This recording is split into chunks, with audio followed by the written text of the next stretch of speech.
บัดนี้เป็นครั้งที่60ตรงกับวันที่29มิถุนายนพศ2569ข้าพเจ้าในรัฐวงศ์เมือง5017ขอเปล่งวาจาสาธยายพุทธมนต์และสาธยายธรรมถวายเป็นพุทธบูชาธรรมบูชาสังฆบูชา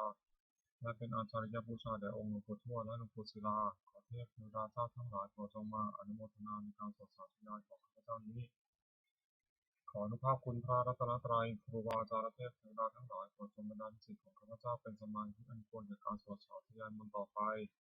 อะระหังสัมมาสัมพุทโธภควาพุทธังภควันตังอภิวาเทมิสวากขาโตภควตาธัมโมธัมมังนัมมัสสามิสุปฏิปันโนภควโตสาวกสังโฆสังฆังนามามิบทสวดชุมนุมเทวดาสัมมันตาจักขาวเรศวตราคัสสตุเทวตาสัทธมังมุนิราชสาสุนันตุสักขะโมคคทังสักเกกะเมจารุเปคิริสิการตเตจักขะนิเทวิมานีทีเตระเทจักขะเมตารุวนาคังอเนเกหะวัตุมิเชเตภูมาจายินตุเทวาชาลถาลวิสเมยขะคันทพนาคาติทันตาสติเตยังมุนิวาราวจานังสัทโวเมสุนันตุธรรมสวนาคาโลอายัมพันตาธรรมสวนาคาโลอายัมพันตาธรรมสวนาคาโลอายัมพันตาบทสวดนามกาสิทธิกถานะโมตัสสะภะคะวะโตอะระหะโตสัมมาสัมพุทธัสสะนะโมตัสสะภะคะวะโตอะระหะโตสัมมาสัมพุทธัสสะ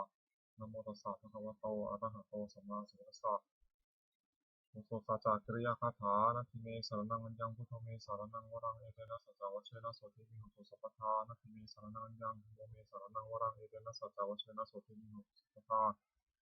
นาทิเมสรณังอัญญังสังโฆเมสรณังวรังเอเตนะสัจจวัชเชนะโสติวิโหตุสัพพทาบทสวดมหาสมัยสูตรเอวเมสุตังเอกังสมัยยังภควาสังเกสุวิหารติกปิโลทุสมิมหาวเนมหาตาทิปุสังเกนะสัตถิมัจฉิมเตหิทิปุสัตเตหิสัพเพเนวะอรหันเตหิทัสสะหิจาโลกัสสตุหิเทวตาเยปุเยนะสันนิตาหติภควตังทัสสะยะภิกขุสมาจักอัตตโคจตุนังสุทาวาสกายิกานังเทวานังเอกโทเสยังโกภควาสังเกสุวิหารติกปิโลทุสมิมหาวเนมหาตาทิปุสังเกนะสัตถิมัจฉิมเตหิทิปุสัตเตหิสัพเพเนวะอรหันเตหิทัสสะหิจาโลกัสสตุหิเทวตาเยปุเยนะสันนิตาหติภควันตังทัสสะนยะภิกขุสังฆจายานุนามยังปิเยนะภควาเตนุปัสสะกามายามะปัสสะกามิตวาภควโตสังเกปัจเจกหาทาภัสสะเนมติอัตถโกตาเทวตาสายทัพพินัมมะพระวาปุริโสสมัญจิตังวาปะหังปัสสาระยะปัสสาริตังวาปะหังสัมมิชยะเอวะเมวะสุทธาวาเสสุเทเวสุอัตตรหิตาภควโตปุระโตปะโตปะหังสุอัตถโกตาเทวตาภควันตังอภิวาเทตวายกัมมันตังอันตังสุเอกัมมันตังภะกุเอกาเทวตาภควโตสันเกมังคะทังอัปปสิมหาสมัญโยปวานะสมิงเทวคายาสมังคตาคตมังหิมังธรรมสุญญังทิฏฐิตาเยวะปรัชตะสัมติ อัตถโกวปราเทวตาภควโตสันนิเจยิมุขตังอัปปสิตตาภิกขโวสมาทังสุจิตังอัตโนชุกามุขังสุสาริเทวะเนตานิชาเหตุวาอิทิยานิขันติปันติตาติอัตถโกวปราเทวตาภควโตสันนิเจยิมุขตังอัปปสิเชโรทิยังเทโรบริคังอิทัคขิยังหัจมเมชาเตจารติสิกขวิมลาจติมตาสุขิตาสุโจนะติอัตถโกวปราเทวตาภควโตสันนิเจยิมุขตังอัปปสิเยติจิตุงสารนังคตาเสนเตคัมสันติอปายภูมิมหายามนุสังหินังเทวะยังปริปุระสันติ อัตถโกภควาภิกขุมัตติสียพุยนะภิกขเวทัสสะสุโลกาสสุสุเทวตาสันนิติดาโหติภะคะตังทัสสะยะภิกขุสังฆะเยปิเตภิกขเวสุวัติกามัทนังอนันโตสัมมาสัมพุทธาเตสัพพิภวันตานังอิทัปปรมาเยวะเทวตาสันนิติตาเหสมิสายะทะเรนะเอกะระหิเยปิเตภิกขเวภวิสันติยนะคตามัทนังอนันโตสัมมาสัมพุทธาเตสัพพิภวันตานังอิทัปปรมาเยวะเทวตาสันนิติตาภวิสันติสายะทะเรนะเอกะระหิอภิสัมมิภิกขเวเทวะกายนามานิทิตายิสัมมิภิกขเวเทวะกายนามานิเตสิสัมมิภิกขเวเทวะกายนามานิ อังสุนัตถะสรุกรรมนัสสิโกตัสสิสามิติเอวโลเตติโกเตติโกโตปะโตปะโตวายตะโตตะสิโลกามนุกัสสามิยะถาปุมาตถาสิตายสิตาคิรคัพพลังปะหิตตาสมาหิตาปุถุสยาวะสันนินาโลมหังสาวิสัพพุโนโอทาธรรมสาสุทาวิปัสสนามนาวิลาปิญโยปตุสเตยตวาวเนกัปปิลวัตเวตตวอมนิสัตตาสาวเทสัสเนรเต เทวกายาภิคันตาเตวิชาถาภิกขโวเตจัตตปะมะครุสุตวาพุทธาสัสนังเตสัมปะตะวุระหุญาณังอมนุสานะสนังอเปเตสตะมะนะโขงสหัสสานะทัสสะตะริสตังอิเตสะสานังอมนุสานะมะนะโสอเปเตนะตัมมะนะโขงสหัสสะภะวุตาโหงตัสสะสัพพังอภิญญายาวะวะกิตวานะจักขุมาตตวามิลิสิกขาสาวเกสสเนระเตเทวกายาภิคันตาเตวิชาถาภิกขโวเยวหังคิตัสสิวิสามิคิระหิอนุปุพพโสสัตตสหสาวะขาภูมากวิรวัฏวายตุนิโตสุเดมตวันนามตยสัสสิโนมัทมนาธัมปุนังสมิโนนังจัสสะสาหิมวตายขานาตวิโนตุนิโตสุเดมตวันนามตยสัสสิโนมัทมนาธัมปุนังสมิโนนัง สาตาคิราติสหัสสายขานังตอนิโนจิมโตชุเดมโตวันาวโตยสัสสิโนมธรรมนาภิกรมปุณสมิมนังอิเจเตโสรัสสหัสสายขานังตอนิโนจิมโตชุเดมโตวันาวโตยสัสสิโนมธรรมนาภิกรมปุณสมิมนังเยสามิตาปัญจสตายขานังตอนิโนจิมโตชุเดมโตวันาวโตยสัสสิโนมธรรมนาภิกรมปุณสมิมนังคุมพิโรราชาไคโกเวปุรสานิเวสนังพิโยนังสตาสหัสสังยคนังพิรุปัสติคุมพิโรราชาไคโกสมภาสมิมนังปุริมันจัติสังราชาทัตตลัทโธสัสสิกัมพัฒนาธิปติมังราชายสัสสิโสปุตตปิดาสาภาโวยธรรมนามหาภลายจิมโตชุเดมโตวันาวโตยสัสสิโนมธรรมนาภิกรมปุณสมิมนังภาคินันจัติสังราชารุ่นโหตปัสสติกุมพนาธิปติมหาราชายสัสสิโสปุตตปิดาสาภาโวยธรรมนามหาภลายจิมโตชุเดมโตวันาวโตยสัสสิโนมธรรมนาภิกรมปุณสมิมนังปัจฉิมันจากที่สังราชารูปโขสัสรีนาคณาธิปติมหาราชายสัสสิโสปุตตปิดาสาภาโวยธรรมนามหาภลายจิมโตชุเดมโตวันาวโตยสัสสิโนมธรรมนาภิกรมปุณสมิมนังอุตารัญจากที่สังราชากุเวโรตปัสสริยคณาธิปติมหาราชายสัสสิโสปุตตปิดาสาภาโวยธรรมนามหาภลายจิมโตชุเดมโตวันาวโตยสัสสิโนมธรรมนาภิกรมปุณสมิมนังปุริมาทิสังคตารัตโถทิคินินาอุรุณโคปชินินาอุรุปโคกุเวโรดมิสังคตาโรเตมหาราชาสมันตาจตุทิสาตตามนาภิกษุวเนกัปปิโลเทเยสังมายาวิโนทัสสาคูจันทิกาสถามายากุเตทุเวเตทุวิภูจาภิกขุโตสหจันทโนกรรมเสโถจากินุขันธุลิขนุจาปนาโทปัมมัญโยจาเทวสุโตธรรมะตริจิตัสสโนทัคนะโพนโรราชาโชสโพนาคูปัจจสิโกเจวะเทมพะโรสุริยวัชสาเอเตจันยิจาราชโนคันตภาสาราภิมัทนาภิกรมปุณสมิวนังอัตถคุณมัสสานาคาเวสาราสหปัชกาคัมภะสนาโคยคาสายติยมนาคาทัตตะอาคุณอาคายสัสสิโนเอราวันโนมหานโคโสภคาสมิวนังเยนาคาราชสหัสหารติทิพัทิชาภคีสุจักโขหายสาเตวนามัชวตาติตาสุปนาอิติเดสานามังอภยตถาราคานาคาราชานามาสิสุปนาโตเขมมะกาสุขุสันนิวัตหิปองหายันตานาคาสวรรณาสารวัมมะกาสุทัง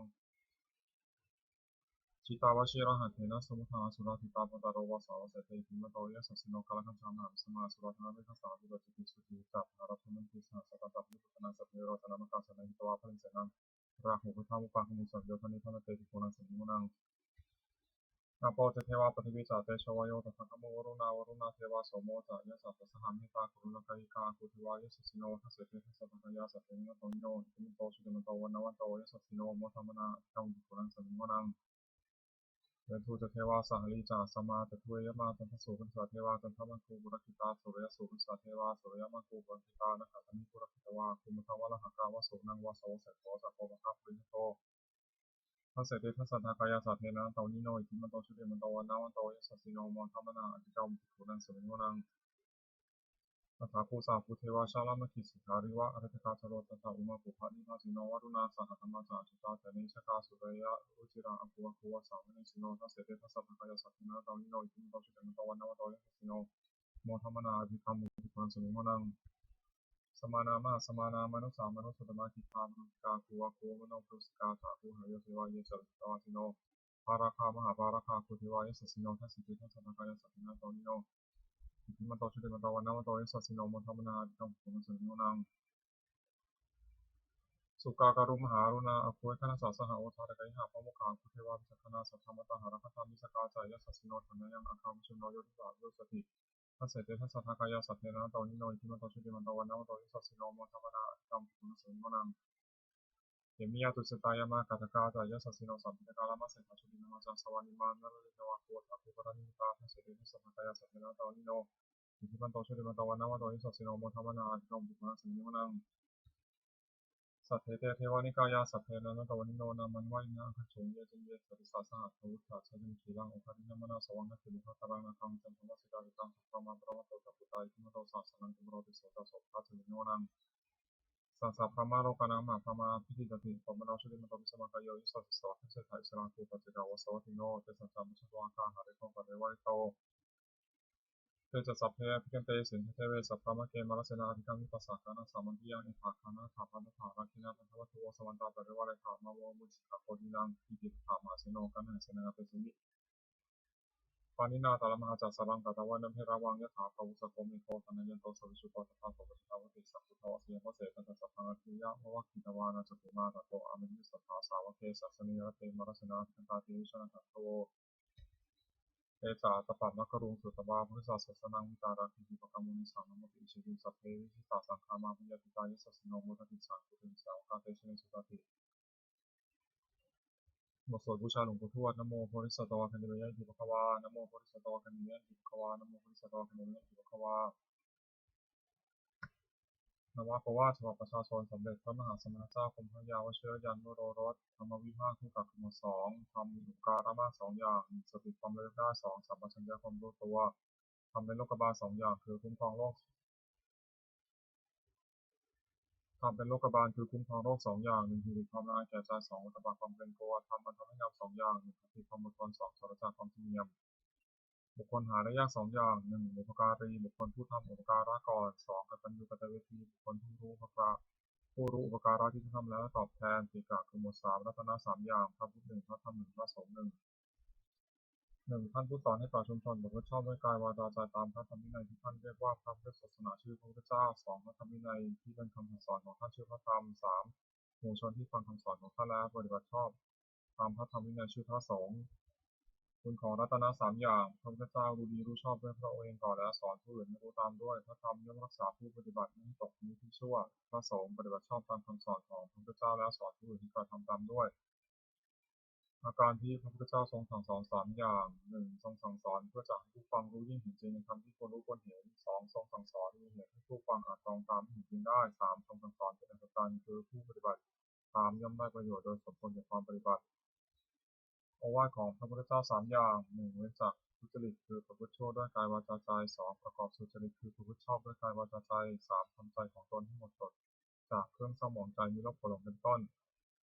ทุจริตสามอย่างหนึ่งประพฤติชั่วด้วยกายและกายทุจริตสองประพฤติชั่วด้วยวาจาและวจีทุจริตสามประพฤติชั่วด้วยใจและมโนทุจริตกายทุจริตสามอย่างฆ่าสัตว์หนึ่งลักช่อหนึ่งประพฤติผิดในกามหนึ่งวจีทุจริตสี่อย่างพูดเท็จหนึ่งพูดส่อเสียดหนึ่งพูดคำหยาบหนึ่งพูดเพ้อเจ้อหนึ่ง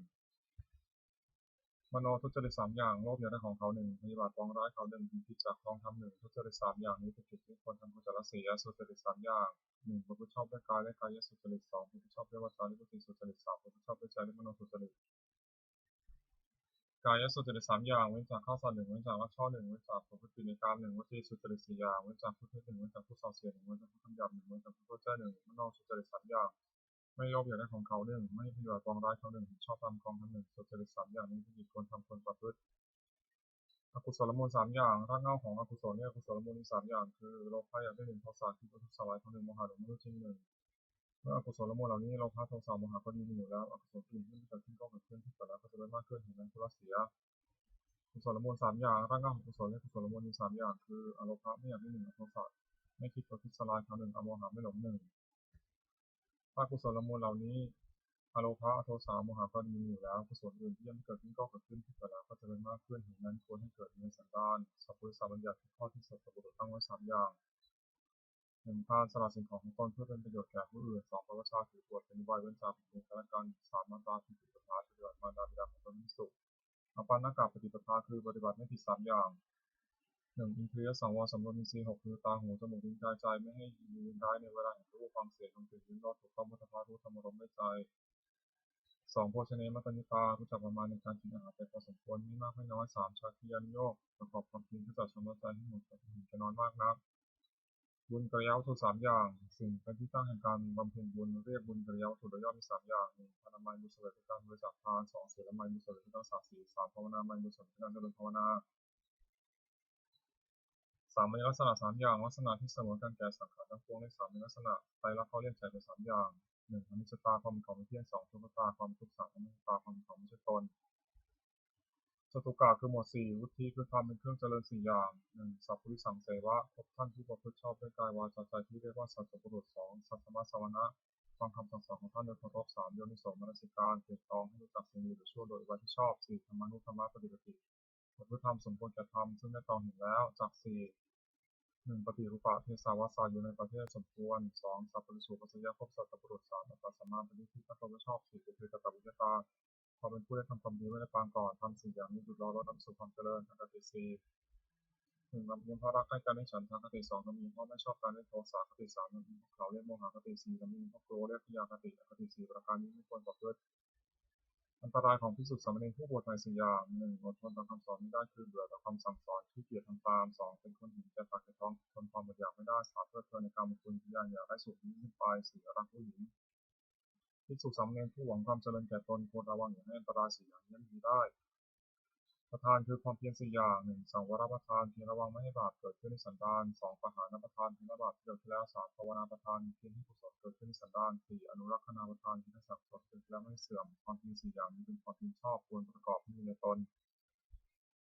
อธิษฐานธรรมคือธรรมที่ควรตั้งไว้ในใจ4 อย่าง 1. ปัญญารอบรู้สิ่งที่ควรรู้ 2. สัจจะความจริงใจก็คือประพฤติสิ่งใดก็ให้ได้จริง 3. สังฆาสละสิ่งที่เป็นข้าศึกแก่ความจริงใจ 4. อุปสมะสงบใจจากสิ่งที่เป็นข้าศึกแก่ความสงบอิทธิบาทคือคุณเครื่องให้สำเร็จความประสงค์4 อย่าง 1. ฉันทำพอใจรักใคร่ในสิ่งนั้น 2. วิริยะเพียรประกอบสิ่งนั้น 3. จิตตะเอาใจฝักใฝ่ในสิ่งนั้นไม่วางธุระ 4. วิมังสามัคคิการพิจารณาเหตุผลในสิ่งนั้นคุณ4 อย่างนี้มีบริบูรณ์แล้วอาจจะนำบุคคลให้ถึงสิ่งที่ต้องประสงค์ซึ่งไม่เหนือวิสัยควรทำความไม่ประมาทในที่4 สถาน 1. ในกาลกายทุจริตพุทธกายสุจริต 2. ในกาลวจีทุจริตพุทธวจีสุจริต 3. ในกาลมโนทุจริตประพฤติมโนสุจริต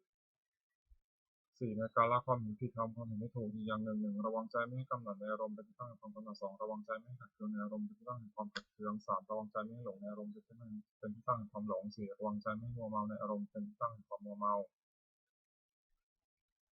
ปาริสุทธิศีล 4 1. ปาติโมกขสังวรสำรวมในพระปฏิโมกข์เป็นข้อที่พระพุทธเจ้าห้ามทำตามข้อที่พระองค์อนุญาต 2. อินทรียสังวรสำรวมอินทรีย์ 6 คือตาหูจมูกลิ้นกายใจไม่ให้ยินดีร้ายในเวลาเห็นรูปฟังเสียงดนตรีและถูกต้องวัฒนธรรมรู้ทำรมด้วยใจ 3. อาชีวะปริสุทธิเลี้ยงชีวิตโดยทางที่ชอบไม่หลอกลวงเขาเลี้ยงชีวิต 4. ปัจจยะปัจจเวคขณะพิจารณาเสียก่อนจึงบริโภคปัจจัย 4 คือจีวรนิทบาทเสนาสนะและเภสัชไม่บริโภคด้วยตัณหาอารักขกรรมฐาน 4 1. พุทธานุสติระลึกถึงคุณพระพุทธเจ้าที่มีในพระองค์และทรงเกื้อกูลแก่ผู้อื่น 2. เมตตาแผ่เมตตาจิตที่จะให้สัตว์ทั้งปวงมีสุขทั่วหน้า 3. อสุภะพิจารณาร่างกายตนและผู้อื่นให้เห็นเป็นไม่งาม 4. มรณสตินึกถึงความตายอันจะมีแก่ตนกรรมฐาน4 อย่างนี้ควรเจริญเป็นนิจพรหมวิหาร 4 1. เมตตาความรักใคร่ปรารถนาจะให้สุข 2. กรุณาความสงสารที่จะช่วยคนทุกข์ 3. มุทิตาความพอยินดีเมื่อผู้อื่นได้ดี 4. อุเบกขาความวางเฉยไม่ดีใจไม่เสียใจเมื่อผู้อื่นความวิบัติ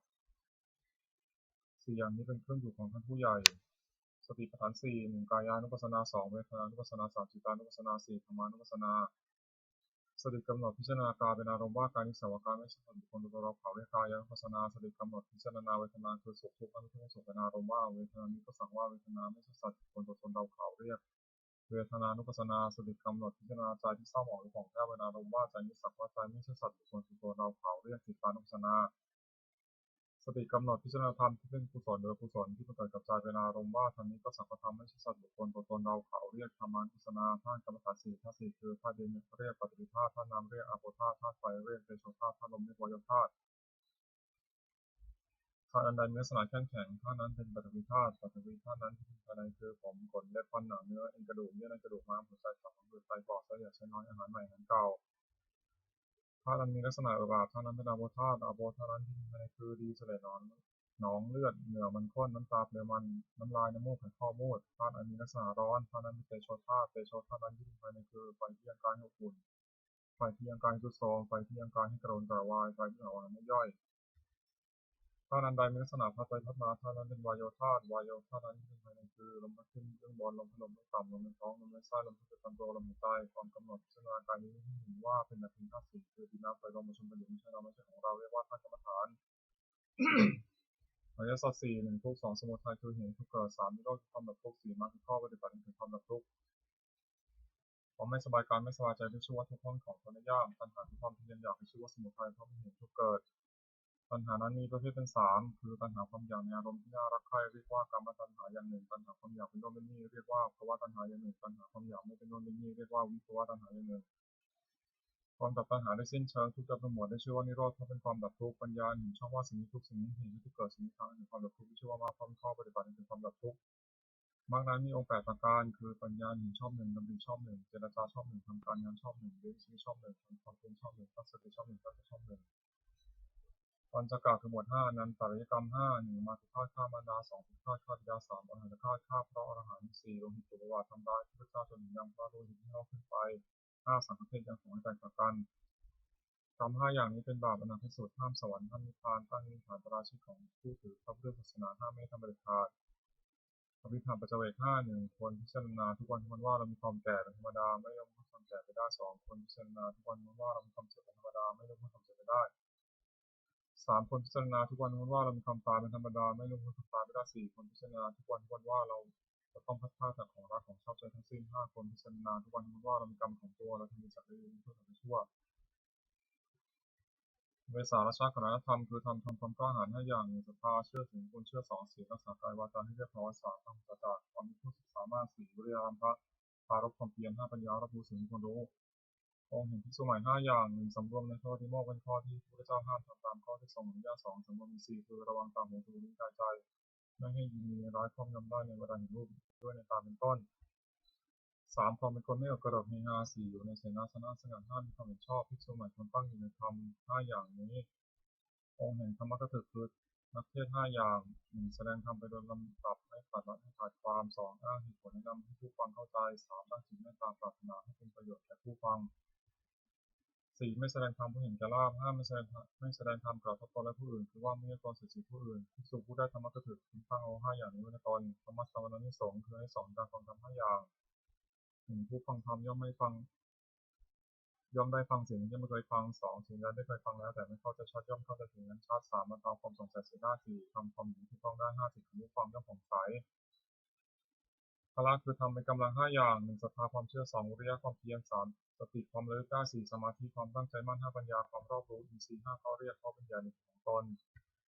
นิวรณ์ห้าทำมันกั้นจิตไม่ให้บรรลุความดีเรียกว่านิวรณ์มีห้าอย่างพอใจรักใคร่ในอารมณ์ที่ชอบใจมีรูปเป็นต้นเรียกกรรมฉันทะสองปองร้ายผู้อื่นเรียกพยาบาทสามความที่จืดหูและเคลิบเคลิ้มไม่ถึงนิพพะสี่ฟุ้งซ่านและรำคาญเรียกอุทธัจจะกุกุจจะห้าลังเลไม่ตกลงได้เรียกวิจิกิจฉาขันธ์ห้าการจับชนิดเป็นออกเป็นห้ากองได้ขันธ์ห้าหนึ่งรูปสองเวทนาสามสัญญาสี่สังขารห้าวิญญาณข้อสี่คือดินน้ำไฟลมประชุมกันเป็นกายนี้เรียกว่ารูปความรู้สึกอารมณ์ว่าเป็นสุขคือสบายกายสบายใจหรือเป็นทุกข์คือไม่สบายกายไม่สบายใจหรือเฉยๆคือไม่สุขเรียกว่าเวทนาความจำได้หมายรู้คือจำรูปเสียงกลิ่นรสสภาพอารมณ์ที่เกิดกับใจได้เรียกว่าสัญญา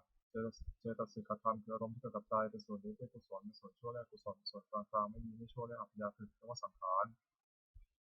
ความรู้ในอารมณ์ความรู้อารมณ์ในเวลาเมื่อรูปมากระทบตาเป็นต้นเรียกว่าวิญญาณขันธ์นี้ย่นเรียกว่านามรูปเวทนาสัญญาสังขารวิญญาณรวมเข้าเป็นนามรูปคงเป็นรูปสักกะคือหมวดหกคตวะหกอย่างความเมื่อเฟื้อในพระพุทธเจ้าหนึ่งในพระธรรมหนึ่งในพระสงฆ์หนึ่งในความศึกษาหนึ่งในความไม่ประมาทหนึ่งในปฏิสัมพันธ์คือต้อนรับอาศัยหนึ่งที่สุดควรทำคตวะหกประการนี้สารนี้ทำหกอย่างทำเป็นที่ตั้งแห่งความให้ระลึกถึงเรียกสารนี้ทำมีหกอย่างคือหนึ่งเข้าไปตั้งกายกรรมประกอบด้วยเมตตาในเพื่อที่สุดสามเณรทั้งต่อหน้าและหลังเพื่อช่วยคนปฏิบัติขึ้นกันด้วยการมีพยานที่สุดขั้นต้นด้วยจิตเมตตาสองเข้าไปตั้งวจีกรรมประกอบด้วยเมตตาในเพื่อที่สุดสามเณรทั้งต่อหน้าและหลังเพื่อช่วยคนปฏิบัติขึ้นกันด้วยเมตตาเช่นกล่าวสั่งสอนเป็นต้นด้วยจิตเมตตาสามเข้าไปตั้งมโนกรรมประกอบด้วยเมตตาในเพื่อที่สุดสามเณรทั้งต่อหน้าและหลังคือที่จะสิ่งที่เป็นประโยชน์แก่ทุกการสี่แห่งการลาภที่ตนได้มาแล้วโดยชอบธรรมให้แก่เพื่อที่สุดสามเณรไม่หวงไว้บนพวกจำพวกผู้เดียวห้ารักษาศีลบริสุทธิ์เสมอกันกับเพื่อนภิกษุสามเณรอื่นๆไม่ทำตนที่ตั้งเกียรติของผู้อื่นหกมีความเห็นร่วมกันกับภิกษุสามเณรอื่นๆไม่ว่าใครๆก็มีความเห็นการทำอย่างนี้ทำผู้ประพฤติให้เป็นที่รักที่เคารพของผู้อื่นเป็นไปด้วยความสงเคราะห์กันและกันเป็นไปด้วยความไม่วิวาทกันและกันเป็นไปด้วยความพร้อมเพรียงเป็นหนึ่งเดียวกันอายตนะภายในหกตาหูจมูกลิ้นกายใจอินทรีย์หกก็เรียกอายตนะภายนอกหกรูปเสียงกลิ่นรสโผฏฐัพพะคืออารมณ์ที่มาถูกต้องกายธรรมคืออารมณ์ที่เกิดกับใจอารมณ์หกก็เรียกวิญญาณหกอาศัยรูปกระทบตาเกิดความรู้เรียกจักขุวิญญาณอาศัยเสียงกระทบหูเกิดความรู้เครื่องเรียกโสตวิญญาณอาศัยกลิ่นกระทบจมูกเกิดความรู้เครื่องเรียกคานวิญญาณอาศัยรสกระทบลิ้นเกิดความรู้เครื่องเรียกชิวหาวิญญาณอาศัยโผฏฐัพพะกระทบกายเกิดความรู้เครื่องเรียกกายวิญญาณอาศัยธรรมเกิดกับใจเกิดความรู้เครื่องเรียกมโนวิญญาณสัมผัสหกอายตนะภายในมีตาเป็นต้นอายตนะภายนอกมีรูปเป็นต้นวิญญาณมีจักขุวิญญาณเป็นต้นกระทบกันในสัมผัสมีชื่อตามอายตนะภายในเป็นหกคือจักขุสัมผัสโสตสัมผัสคานสัมผัสชิวหาสัมผัสกายสัมผัสมโนสัมผัสเวทนาหก สัมผัสนั้นเป็นปัจจัยให้เกิดเวทนาเป็นสุขบ้างทุกข์บ้างไม่ทุกข์ไม่สุขบ้างมีชื่อตามอายตนะภายในเป็นหกคือจักขุสัมผัสสัชชาเวทนาโสตสัมผัสสัชชาเวทนาคานสัมผัสสัชชาเวทนาชิวหาสัมผัสสัชชาเวทนากายสัมผัสสัชชาเวทนามโนสัมผัสสัชชาเวทนาธาตุหกหนึ่งปฐวีธาตุคือธาตุดินสองอาโปธาตุคือธาตุน้ำสามเตโชธาตุคือธาตุไฟสี่วายโยธาตุคือธาตุลมห้าอากาศธาตุคือช่องว่างในกายหกวิญญาณธาตุคือความรู้อะไรได้สัตตกะคือหมวดเจ็ดอัตตาไร้หานิยธรรมเจ็ดอย่าง ทำให้เป็นที่ตั้งแห่งความเสื่อมเป็นไปเพื่อความเจริญฝ่ายเดียวชื่อว่าอปาริหานิยธรรมมี7อย่างคือ 1. ประชุมกันนิมิต 2. เมื่อประชุมก็พร้อมเพรียงกันประชุมเมื่อเลิกประชุมก็พร้อมเพรียงกันเลิกและพร้อมเพรียงช่วยกันทำกิจที่สงฆ์จะต้องทำ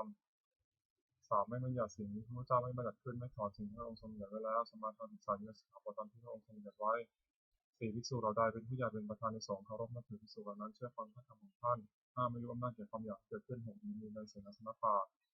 7. ตั้งใจอยู่ว่าเพื่อไม่ถูกสำเนรซึ่งเป็นผู้มีศีลซึ่งยังไม่ต้องสวดอาวาสขานมาขึ้นมาแล้วของยุบสุขทำ7อย่างนี้ตั้งอยู่ผู้ใดผู้นั้นไม่มีความเสื่อมเลยมีแต่ความเจริญฝ่ายเดียวอริยทรัพย์7ทรัพย์คือคุณความดีที่มีในสันดานอย่างประเสริฐเรียกอริยทรัพย์มี7อย่างคือ 1. ศรัทธาเชื่อถือบุญเชื่อ 2. ศีลรักษากายวาจาให้เรียบร้อย 3. หิริความได้ต่อบาปทุจริต 4. โอตตัปปะคือพึ่งกลัวต่อบาป 5. ทางกุศลจะของเป็นคนเคยได้ยินได้ฟังมามากคือสัมทรงธรรมบรรลุเสด็จป่าวิทยามาก 6. ราคะสละให้การสิ่งของคนแก่คนที่คนให้ฟัน 7. ปัญญารับรู้สิ่งที่เป็นประโยชน์และไม่เป็นประโยชน์สัพพุริสธรรม7อย่างธรรมของสัตบุรุษเรียกว่าสัพพุริสธรรมมี7อย่าง 1. ธรรมนิตาความเป็นผู้รู้จักเหตุเช่นรู้จักว่าสิ่งนี้เป็นเหตุสุขสิ่งนี้เป็นเหตุทุกข์ 2. อัตถัญญุตาความเป็นผู้รู้จักผลเช่นรู้จักว่าสุขเป็นผลแห่งเหตุนี้ทุกข์เป็นผลแห่งเหตุนี้ 3. อัตถัญญุตาความเป็นผู้รู้จักตนว่าเราว่าโดยชาติตระกูลยศศักดิ์สมบัติบริวารความรู้และคุณธรรมดีเท่านี้และประพฤติตนให้สมควรแก่ที่หนึ่งอย่างไร 4. มัทธิตาความเป็นผู้รู้ประมาณในการแสวงหาเครื่องเลี้ยงชีวิตแต่โดยทางที่ชอบและรู้จักประมาณในการบริโภคแต่พอควร 5. กาลยุตาควรผู้รู้จักการเวลาสมควรในอันประกอบอยู่นั้นๆ 6. ปริสันยุตาควรผู้รู้จักประชุมชนและกิริยาที่ต้องประพฤติต่อประชุมชนนั้นๆว่าหมู่นี้เข้าไปหาจะต้องทำกิริยานี้ต้องพูดอย่างนี้เป็นต้น 7. ปุคละปโรปารามิตาควรผู้รู้จักเรื่องบุคคลว่าผู้นี้เป็นคนดีคนพบผู้นี้เป็นคนไม่ดีเป็นคนพบเป็นต้นสัพพุริสธรรมอีก7อย่าง 1. สัตบุรุษประกอบด้วยธรรม7ประการคือมีศรัทธาทำลายต่อบาปมีความกลัวต่อบาปเป็นคนที่ไม่ฟังมากเป็นคนมีความเพียรมีความสติมั่นคงเป็นคนมีปัญญา 2. จะปรึกษาสิ่งใดกับใครๆก็ไม่ปรึกษาเพื่อจะเป็นตัวและผู้อื่น 3. จะคิดสิ่งใดก็ไม่คิดเพื่อผิดเป็นตัวและผู้อื่น 4. จะพูดสิ่งใดก็ไม่พูดเพื่อจะผิดเป็นตัวและผู้อื่น 5. จะทำสิ่งใดก็ไม่ทำเพื่อจะผิดเป็นตัวและผู้อื่น 6. มีความเห็นชอบมีว่าทำดีได้ดีทำชั่วได้ชั่วเป็นต้น 7. ให้ทานโดยเคารพคือเอื้อเฟื้อแต่ของที่ตัวให้และผู้รับทานนั้นไม่ทำอาการทิ้งเสียโพชฌงค์ 7. 1. สติความระลึกได้ 2. ธรรมะวิจยะความสอดส่องธรรม 3. วิริยะความเพียร 4. ปิติความอิ่มใจ 5. ความสติความสงบใจและอารมณ์ 6. สมาธิความตั้งใจมั่น 7. อุเบกขาความวางเฉยประเภทตามประเภทว่าสติสัมโพชฌงค์ไปโดยลำดับจนถึงอุเบกขาสัมโพชฌงค์อัตถกะคือหมวด 8. โลกธรรม 8. ธรรมที่ครอบงำสัตว์โลกอยู่และสัตว์โลกย่อมเป็นไปตามธรรมนั้นเรียกว่าโลกธรรมนั้นมี8อย่างคือมีลาภหนึ่งไม่มีลาภหนึ่งมียศหนึ่งไม่มียศหนึ่งมีพรหนึ่งสรรเสริญหนึ่งสุขหนึ่งทุกข์หนึ่งในโลกธรรม8ประการนี้อย่างใดหนึ่งเกิดขึ้นควรพิจารณาว่าสิ่งนี้เกิดขึ้นแล้วแก่เราก็แต่ว่ามันไม่เที่ยงไม่ทุกข์มีความแปรปรวนเป็นธรรมดาควรรู้ตามที่เป็นจริงอย่าให้มันครอบงำจิตได้คืออย่ายินดีในส่วนที่ปรารถนาอย่ายินร้ายในส่วนที่ไม่ปรารถนาลักษณะตัดสินธรรมวินัย8ประการทำเหล่าใดเป็นไปเพื่อความกำหนัดย้อมใจหนึ่งเป็นไปเพื่อความประกอบทุกข์หนึ่งเป็นไปเพื่อความสะสมความกิเลสหนึ่งเป็นไปเพื่อความอยากใหญ่หนึ่งเป็นไปเพื่อความไม่สันโดษมีเจ้าของอยู่คือมีได้อยากให้นั่นหนึ่งเป็นไปเพื่อความดีที่หมู่คณะหนึ่ง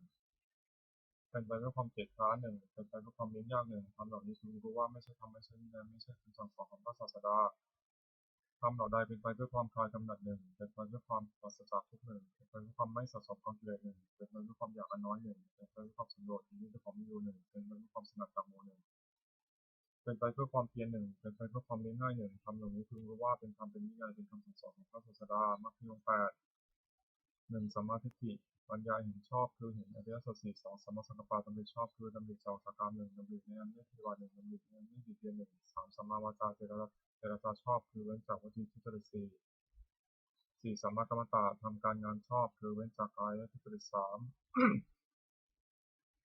5. สัมมาชีวะเลี้ยงชีวิตชอบคือเว้นจากความเลี้ยงชีวิตโดยทำที่ผิด 6. สัมมาวายามะเพียรชอบคือเพียรในที่สี่สถาน 7. สัมมาสติระลึกชอบคือระลึกในสติปัฏฐานทั้ง4 8. สัมมาสมาธิตั้งใจไว้ชอบคือเจริญฌานทั้ง4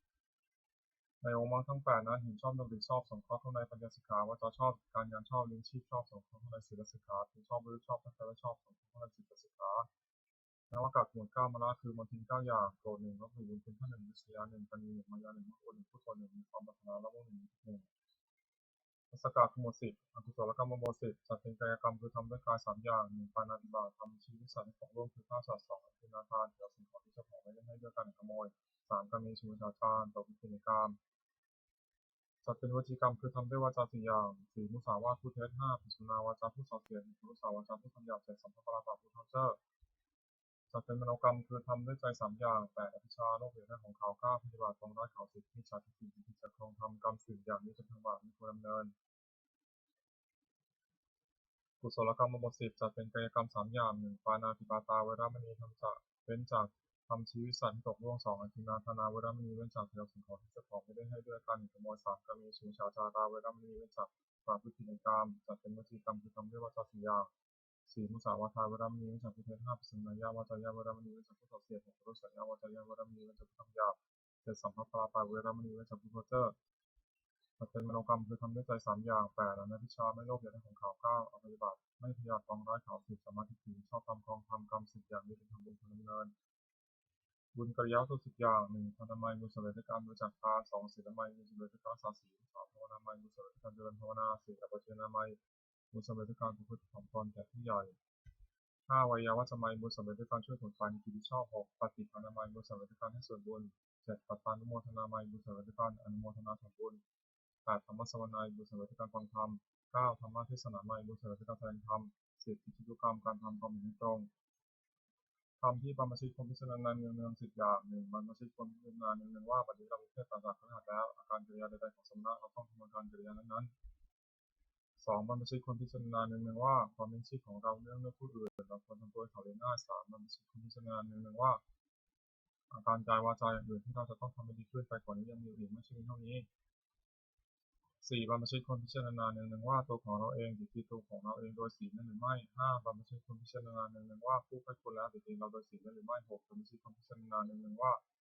เราจะต้องพัดพลาดจากของรักของชอบใจทั้งนั้นเจ็ดบรรพชิตคนพิจารณาเนืองว่าเรามีกรรมเป็นของตัวเราทำดีจากได้ดีทำชั่วจากได้ชั่วแปดบรรพชิตคนพิจารณาเนืองว่ามันคือล่วงไปวันนี้เราทำอะไรอยู่เก้าบรรพชิตคนพิจารณาเนืองว่าเรายินดีในที่สงัดหรือไม่สิบบรรพชิตคนพิจารณาเนืองว่าคุณพิเศษของเราอยู่หรือไม่ที่จะให้เราเป็นผู้ไม่เก้อเขินในเวลาเพื่อนบรรพชิตถามในการภายหลัง นาถากรณธรรมคือทำที่พึ่งสิบอย่างหนึ่งศีลรักษากายวาจาให้เรียบร้อยสองทำสัจจะความผู้ได้สดับตรับฟังมากสามกัลยาณมิตรตาความเป็นผู้มีเพื่อนดีงามสี่สวัสดิ์สตาความเป็นผู้ว่าง่ายสอนง่ายห้ากินกรณีสุทกตาความขยันเอาใจใส่ในกิจธุระของผู้ที่สุขสำเนียงหกธรรมกรรมตาความใคร่ในธรรมที่ชอบเจ็ดวิริยะพิพิจาระความชั่วประพฤติความดี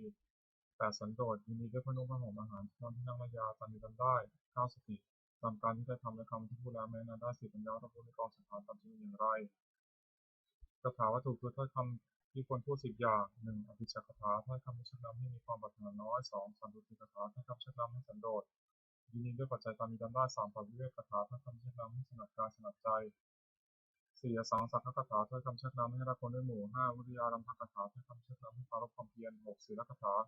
ถ้อยคำชักนำให้ตั้งอยู่ในศีลเจ็ดสมาธิคาถาถ้อยคำชักนำให้ทำใจสงบแปดปัญญาคาถาถ้อยคำชักนำให้กับปัญญาเก้าวิมุตติคาถาถ้อยคำชักนำให้ทำใจให้พ้นจากกิเลสสิบวิมุตติญาณทัศนคาถาถ้อยคำชักนำให้เกิดความรู้ความเห็นในความที่ใจพ้นจากกิเลส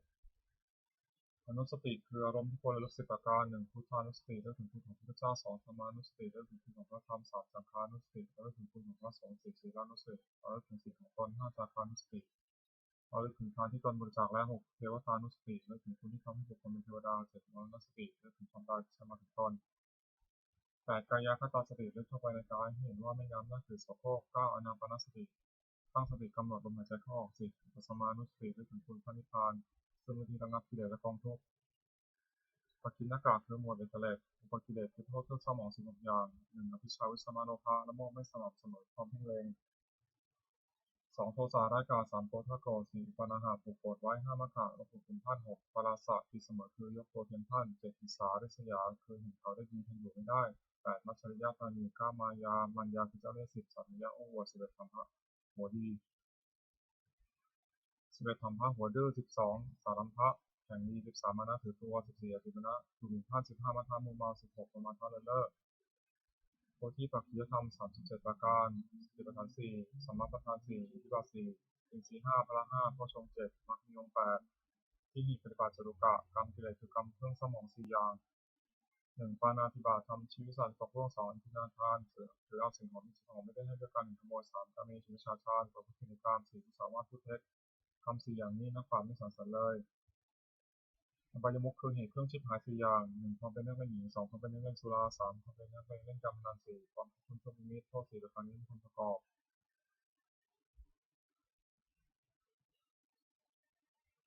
ทิฏฐิคามิกาถาประโยชน์คือประโยชน์ในปัจจุบัน4อย่าง 1. อุทานะสัมปทาถึงพร้อมด้วยความหมายในการประกอบกิจเรื่องเลี้ยงชีวิตก็ดีในการศึกษาและเรียนก็ดีในการทำธุระหน้าที่ของตนก็ดี 2. อรักขาสัมปทาถึงพร้อมด้วยการรักษา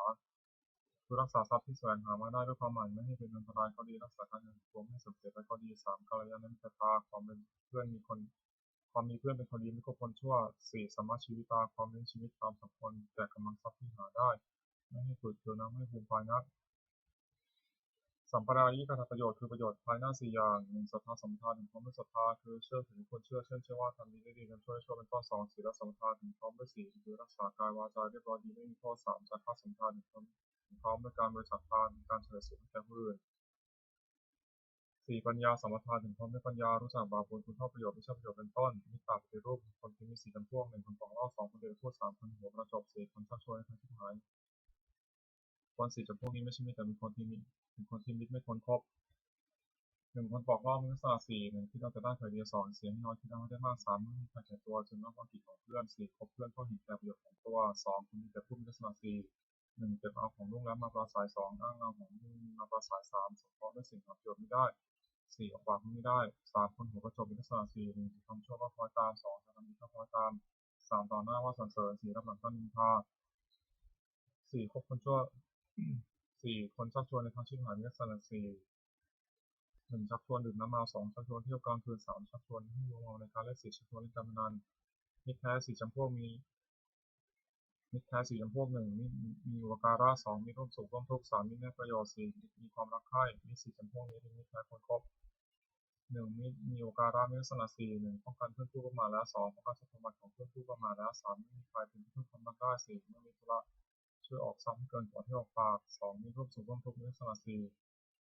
1. ขยายความลับของตนแก่เพื่อน 2. ปิดความลับของเพื่อนให้แพร่งพราย 3. ไม่ละทิ้งมีเอาวิบัติ 4. แม้ชีวิตก็อาจสละแทนได้ 3. มีแน่ประโยชน์มีลักษณะ 4. 1. ห้ามไม่ทำความชั่ว 2. แนะนำให้ตั้งอยู่ในความดี 3. ให้ฟังสิ่งที่ไม่เคยฟัง 4. บอกคำสอนให้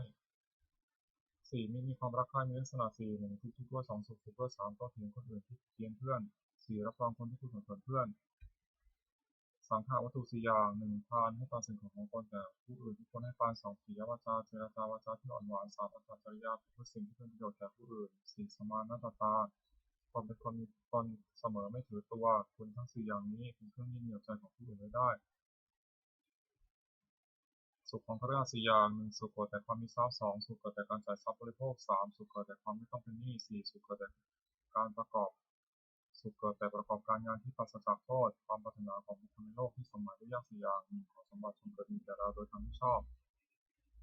2. ขอยศจงเกิดมีแก่เรากับญาติพวกพ้อง 3. ขอเราจงรักษาอายุยืนนาน4 เมื่อสิ้นชีพแล้วขอเราจงเป็นมาเกิดในสวรรค์ทำเป็น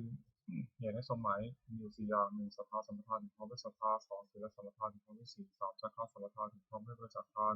4. ปัญญาสัมปทานถึงพร้อมด้วยปัญญาตระกูลนั้นมั่งคั่งจะตั้งอยู่นานไม่ได้เพราะสถาน 4. 1. ไม่แสวงหาพัสดุที่หายแล้ว 2. ไม่บูรณะพัสดุที่ค่ำค่า 3. ไม่รู้จักประมาณในการบริโภคสมบัติ 4. ตั้งสตรีหรือบุรุษผู้ 4. ให้เป็นแม่เรือนพ่อเรือนผู้หวังจะดำรงตระกูลควรเป็นสถาน 4 ประการที่เสียคำของพระว่า 4. 1. สัจจะสัตย์ซื่อแก่กัน 2. ธรรมะรู้จักความผิดของตน 3. ปฏิบัติตน 4. จาคะสละให้ปันสิ่งของคนแก่คนที่ควรให้ปันปัจจกะประโยชน์เกิดแต่การถือโภคทรัพย์ 5 อย่างแสวงหาโภคทรัพย์ได้ในทางที่ชอบแล้ว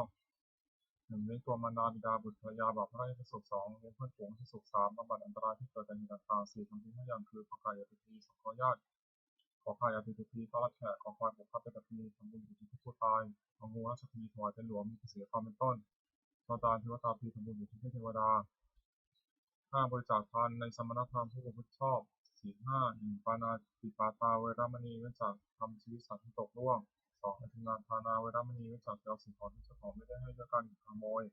3. กรรมนิสุวิชาจาราเวรมณีเว้นจากประพฤติผิดในกาม 4. มุสาวาทาเวรมณีเว้นจากผู้แท้ 5. สุราเมรยมัชฌัปปมาทุฐานาเวรมณีเว้นจากดื่มน้ำเมาคือสุราและเมลัย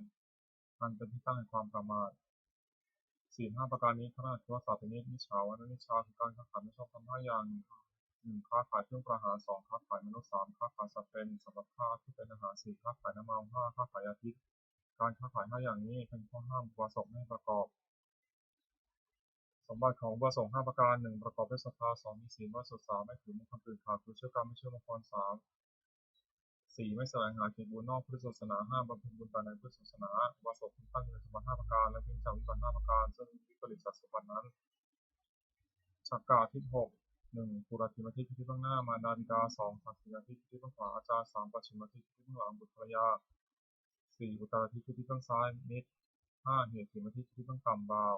6. อุปริมทิศที่เบื้องบนสมณพราหมณ์ 1. ปุรติมทิศที่เบื้องหน้ามารดาบิดาบุตรถึงบำรุงและสถาน 5. 1. ท่านได้เลี้ยงมาแล้วเลี้ยงท่านตอบ 2. ทำผิดของท่าน 3. ดำรงวงศกุล 4. ประพฤติตนให้เป็นคนควรรับทรัพย์มรดก 5. เมื่อท่านล่วงลับไปแล้วทำบุญอุทิศให้ท่านมารดาบิดาได้รับปรุงชนีได้ย่อมอนุเคราะห์บุตรสถาน 1. ห้ามไม่กระทำความชั่ว 2. ให้ตั้งอยู่ในความดี 3. ให้ศึกษาศิลปะวิทยา 4. หาภรรยาที่สมควรให้ 5. มอบทรัพย์ให้ในสมัย 2. ทักษิณที่เบื้องขวาอาจารย์ 10. พึงรุงด้วยสถาน 5. 1. ด้วยลุกขึ้นยืนรับ 2. ด้วยเข้าไปยืนคอยรับใช้ 3. ด้วยเชื่อฟัง 4. ด้วยอุปถาก 5. ด้วยเรียนศิลปะวิทยาโดยเคารพอาจารย์ได้รับบำรุงชนีแล้วย่อมอนุเคราะห์ 10. ด้วยสถาน 5. 1. แนะนำดี 2. ให้เรียนดี 3. บอกศิลปะให้สิ้นเชิงไม่ปิดบังอำพราง 4. ยกย่องให้ปรากฏในเพื่อนฝูง 5. ทำความป้องกันในที่ทั้งหลายคือจะไปที่ทางไหนก็ไม่อดอยาก 3. ปัจฉิมทิศที่เบื้องหลังภรรยาสามีพึงบำรุงด้วยสถาน 5. 1. ด้วยยกย่องนับถือว่าเป็นภรรยา 2. ด้วยไม่ได้หมิ่น 3. ด้วยไม่ประพฤติร่วมใจ 4. ด้วยมอบความเป็นใหญ่ให้ 5. ด้วยให้เครื่องแต่งตัวภรรยาได้รับบำรุงชนีแล้วย่อมอนุเคราะห์สามีด้วยสถาน 5. 1. จัดการงานดี 2. สงเคราะห์คนข้างที่ของผลดี 3. ไม่ประพฤติร่วมใจผัว 4. รักทรัพย์ที่ผัวหามาได้ไว้ 5. ขยันไม่เกียจคร้านมีกิจการทั้งปวง 4. อุตตรที่เบื้องซ้ายมิตรกลบุตรพึงบำรุงด้วยสถาน 5. 1. ด้วยให้ปาน 2. ด้วยเจรจาให้ทำให้ร้อ 3. ด้วยประโยชน์ 4. ด้วยความเป็นผู้มีความเสมอ 5. ด้วยไม่แกล้งกล่าวให้พลาดจากความเป็นจริง 6. มิตรได้รับบำรุงชนีแล้วย่อมอนุเคราะห์กุลบุตรด้วยสถาน 5. 1. รักษาทรัพย์ 1. รักษามิตรผู้ประมาทแล้ว 2. รักษาทรัพย์ของมิตรผู้ประมาทแล้ว 3. ไม่มีใครเอาเป็นที่พึ่งทำนักได้ 4. ไม่ละทิ้งไม่ยอมวิบัติ 5. นับถือตลอดถึงวงของมิตร 5. เหตุถิมทิศที่เบื้องต่ำบ่าวนายพึงบำรุงด้วยสถาน 5. 1. ด้วยจัดการงานให้ทำตามสมควรแก่กำลัง 2. ด้วยให้อาหารและรางวัล 3. ด้วยรักษาพยาบาลในเวลาเจ็บไข้ 4. ด้วยแจกของมีรสแจกตาให้กิน 5. ด้วยปล่อยในสมัยบ่าวได้รับบำรุงชนีแล้วย่อมอนุเคราะห์นายด้วยสถาน 5. 1. ลุกขึ้นทำการงานก่อนนาย 2. เลิกการงานทีหลังนาย 3. ถึงเอาแต่ของที่นายให้ 4. ทำการงานให้ดีขึ้น 5. นำบุญของนายไปสรรเสริญในที่นั้น 6. อุปริมทิศที่เบื้องบนสมณพราหมณ์กุลบุตรพึงบำรุงด้วยสถาน 5. 1. ด้วยกายกรรมคือทำอะไรประกอบด้วยเมตตา 2. ด้วยจิตกรรมพูดอะไรประกอบด้วยเมตตา 3. ด้วยมโนกรรมคือคิดอะไรประกอบด้วยเมตตา 4. ด้วยความเป็นผู้ไม่ปิดประตูคือไม่ได้ห้ามเข้าบ้านเรือน 5. ด้วยให้อันสถานสมณพราหมณ์ได้รับบำรุงชนีแล้วย่อมอนุเคราะห์กุลบุตรด้วยสถาน 6. 1. ห้ามไม่การทำความชั่ว 2. ให้ตั้งอยู่ในความดี 3. อนุเคราะห์ด้วยน้ำใจงาม 4. ให้ได้ฟังสิ่งที่ไม่เคยฟัง 5. ทำสิ่งที่เคยฟังแล้วให้จำ 6. บอกทางสอนให้อบายมุขคือเหตุเครื่องชิบหาย 6. 1. ดื่มน้ำเมา 2. เที่ยวกลางคืน 3. เที่ยวดูการเล่น 4. เล่นการพนัน 5. คนทั่วไปมี 6. ผิดพลาดทางการงาน 1. ดื่มน้ำเมามีโทษ 6. 1. เสียทรัพย์ 2. ของการทะเลาะวิวาท 3. เกิดโรค 4. ข้องผิดเพี้ยน 5. ไม่รู้จักอาย 6. พรกำลังปัญญา 2. เที่ยวกลางคืนมีโทษ 6. 1. ชื่อว่าไม่รักษาตัว 2. ชื่อว่าไม่รักษาลูกเมีย 3. ชื่อว่าไม่รักษาทรัพย์สมบัติ 4. เป็นที่ระแวงของคนทั้งหลาย 5. มักถูกจับตาม 6. ได้รับความลำบากมาก 3. เที่ยวดูการเล่นมีโทษตามวัตถุที่ดู 6. 1. รำที่ไหนที่นั่น 2. กับต้องที่ไหนที่นั่น 3. 4. สีที่เก่าที่ไหนที่นั่น 4. เสียพาที่ไหนที่นั่น 5. เพลงที่ไหนที่นั่น 6. เปิดเทอมที่ไหนที่นั่น 4. เล่นการพนันมีโทษ 6. 1. เมื่อชนะย่อมก่อเวร 2. เมื่อแพ้ย่อมเสียทรัพย์ที่เสียไป 3. ทรัพย์ย่อมสูญหาย 4. ไม่มีใครช่วยถือว่าทำ 5. เป็นที่มีประมาทของเพื่อน 6. ไม่มีใครประสงค์จะแต่งงานด้วย 5. พบคนโชคดีมีโทษตามบุคคลที่พบ 6. 1. นำให้เป็นนักเลงการพนัน 2. นำให้เป็นนักเลงเจ้าชู้ 3. นำให้เป็นนักเลงเหล้า 4. นำให้เป็นคนลวงเขาด้วยของปลอม 5. นำให้เป็นคนลวงเขาซึ่งหน้า 6. นำให้เป็นคนหัวไม้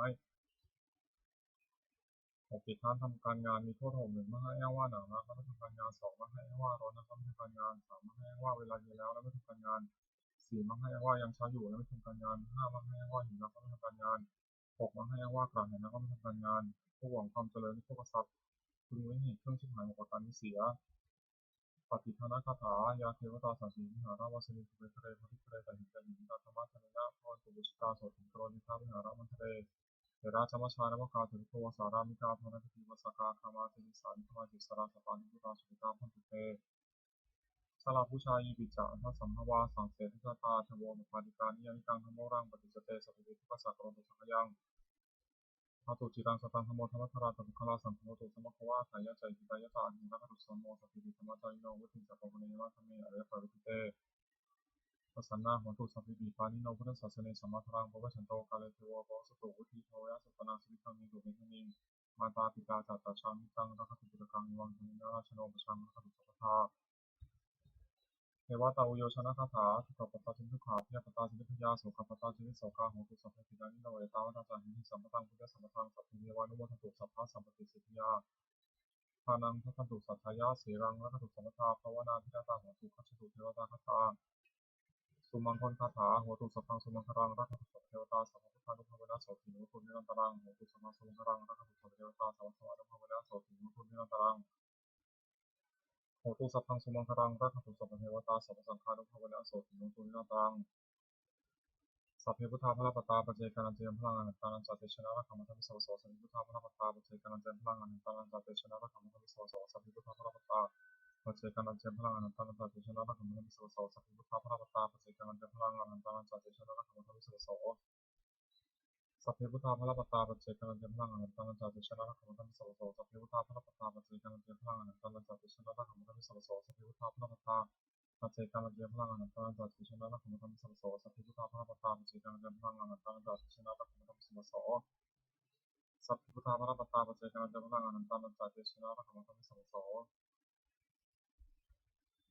บทแผ่เมตตาให้ตนเองหังสุขิโตมิขอให้ข้าพเจ้ามีความสุขอาหารที่ทุกโหมิ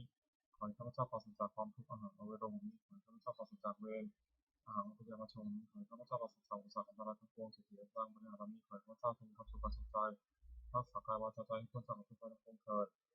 บทสวดแผ่เมตตาให้สรรพสัตว์ทั้งหลายสรรพสัตว์ป่าสัตว์ทั้งหลายที่ไม่ทุกข์กดเกิดสุขกายด้วยกันมรเส้นอวราของตัวสุขสุขเถิดอย่าได้มีเวรในการและการเลยอภิญญาชังของตัวสุขสุขเถิดอย่าได้มีวิสการและการเลยอภิธรรมของตัวสุขสุขเถิดอย่าได้มีความทุกข์กายทุกใจเลยสุขเสียนางบริหารตัวจงมีความสุขกายสุขใจรักษาตนให้พ้นจากทุกข์ทั้งสิ้นเถิดหมดแผ่เมตตาอุทิศสัพเพสัตตาสัตตาของดูอวราสุขาชีวิโนขอสัตว์ทั้งหลายอย่าได้มีเวรในการและการเลยจงผู้ดำรงชีพอยู่บนสุขที่มั่วเถิดกระทำยังพลังไม่ห่างสัพพิสัพพิผู้ดุจเตขอสัตว์ทั้งหลายจงได้สวยผลบุญที่พระเจ้าได้บำเพ็ญด้วยกายวาจาใจแล้วนั้นเถิดขอที่สองแห่งบุญผลที่กุศลนี้จงเป็นสัพพะเสด็จมงคลแก่พระเจ้าแท้ข้าตัวเป็นสัพพุโสโครภัยอันตรายทั้งปวงที่มีแหล่งญาติสุขเดชมั่นคงโดยสมาชิกชอบธรรมคำว่าไม่มีอดอยากยากจนขอได้มีพระเจ้าขอข้าพเจ้ามีสมาธิตั้งมั่นในพระธรรมคำสอนให้องค์สมเด็จพระสัมมาสัมพุทธเจ้าดำรงอยู่ในธรรมดีงามตลอดกาลนานทางของเทพเจ้าทั้งหลายที่ได้อนุโมทนาสาธุการในส่วนนี้โปรดประสิทธิ์ประสาทพรน้ำส่งท่านนงคลสู่วัตถุมงคลหลวงปู่ทวดยอดเศรษฐีมนต์มหายาหลวงปู่ศิลาลงถึงวัตถุมงคลทั้งปวงที่30อำนวยสร้างขึ้นให้เกิดด้วยพระอนุภาพเทวานุภาพและพระอนุภาพศักดิ์สิทธิ์อำนวยผลให้เป็นสิริมงคลแก่ผู้ครอบครองและผู้ชาติประการเทิน